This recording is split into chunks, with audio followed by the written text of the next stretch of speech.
Welcome back, artists. In my previous video, I showed how I drew this robin's nest with 4 eggs in it in the yolk of a tree. Now I'm going to color it in. I'll put a link to the previous video in the description and pin it below so that you can watch it. I like to start oftentimes with watercolor graphite to establish my values. Now I'm left-handed, and if I don't put the source of light in the painting itself, then by default it would be off the page at 10 o'clock. If I were right-handed, it would be off the page at 2 o'clock. And right now I'm going to grab my dark areas.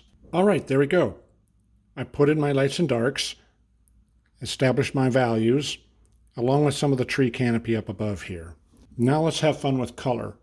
In watercolors, you traditionally work from lights to darks. You could start with almost any light color you want. I might try a little bit of the green here for the canopy.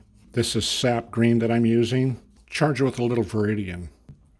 And in some of the dark areas, a little bit of cobalt blue too. It's all wet, so I'll let them all run together. Let watercolor do its thing. Now let's do the tree and the nest. This is raw sienna. Some quinacridone burnt orange too, to help darken it in areas. Add some cobalt blue to darken the shadow areas more. Some dark Prussian blue as well.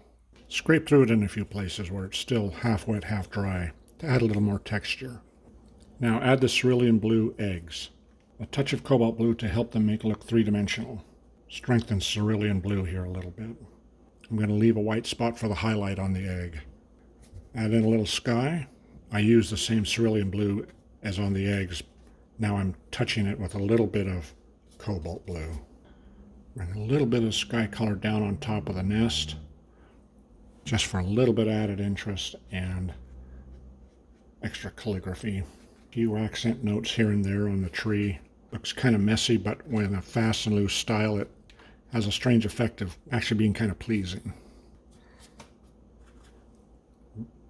Strengthen up a few colors.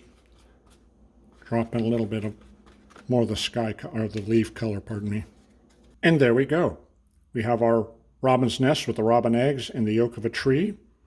I'll let that dry, and then we'll share with our friends online. Please give me a thumbs up, please subscribe, and we'll see you on the next one. Thank you. Bye-bye.